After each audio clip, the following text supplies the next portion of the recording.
भूतकाळात काही घटना घडून गेल्यात, त्या घटना आठवत राहतात. त्या भावना वर येत राहतात आणि त्या भावनेच्या जोरावर ती ओव्हर थिंकिंग व्हायला लागते. अरे यांनी असं केलं, म्हणजे एखादी घटना घडून गेली आहे, कोणीतरी तुमचा अपमान केलाय, इन्सल्ट केलाय, तुम्हाला हर्ट केलंय काही शब्दांच्या माध्यमातून वगैरे. ती घटना घडून आता महिना झाला, 1 वर्ष झालं, 2 वर्ष झालं, 3 वर्ष झालं, पण आज पण ती व्यक्ती समोर आली किंवा ती घटना आठवली की डोकं सटकतंय. तीच भावना वर येते. म्हणजे ती दुःखाची भावना असेल, हर्ट झालेली भावना असेल, त्रासाची भावना असेल, रागाची भावना असेल, आणि मग त्या भावनेमुळे ओव्हर थिंकिंग चालू होते. आणि आपण काय करतो माहितीये का, ही जी ओव्हर थिंकिंग आहे ना, वरच्या ओव्हर थिंकिंगला कट ऑफ करण्याचा प्रयत्न करतो. ओव्हर थिंकिंग म्हणजे काय, विचार म्हणजे असं म्हणू शकतो की एखादं झाड आहे, त्या झाडाच्या वर फांद्या येतात. तुम्ही ते फांद्या आहेत, फळ आहेत, तुम्ही ते ओव्हर थिंकिंगचं फ्रूट आलंय, निगेटिव्ह आहे ओव्हर थिंकिंग म्हणजे. आणि तुम्ही ते ते कट करतायत फक्त विचार.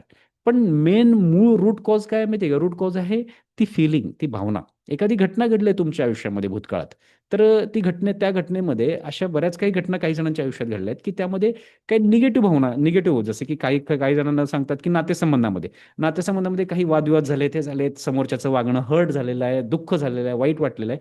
आणि ते दुःखाची, त्रासाची जी भावना आहे ती वर येते आणि त्या भावनेतनं ती ओव्हर थिंकिंग चालू होते. येस. ताकद विचारात नाहीये, ताकद भावनेत आहे. हा, विचारांमुळे भावना तयार व्हायला नक्की मदत होते.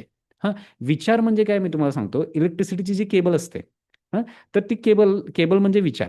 आणि त्या केबलमधनं जो करंट सप्लाय आहे, जी इलेक्ट्रिसिटी वाहते, ती इलेक्ट्रिसिटी म्हणजे आपण म्हणू शकतो आपल्या भावना. जेव्हा तुम्हाला भूक लागते, भूक लागल्यावर तुम्हाला पहिला विचार येतो की पहिला फिलिंग येते, भावना येते?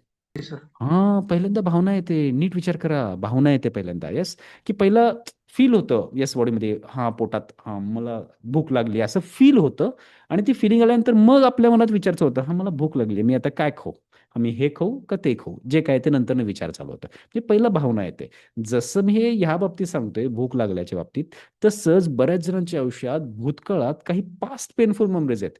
भूतकाळातल्या काही दुःखद आठवणी आहेत, त्रासदायक आठवणी आहेत.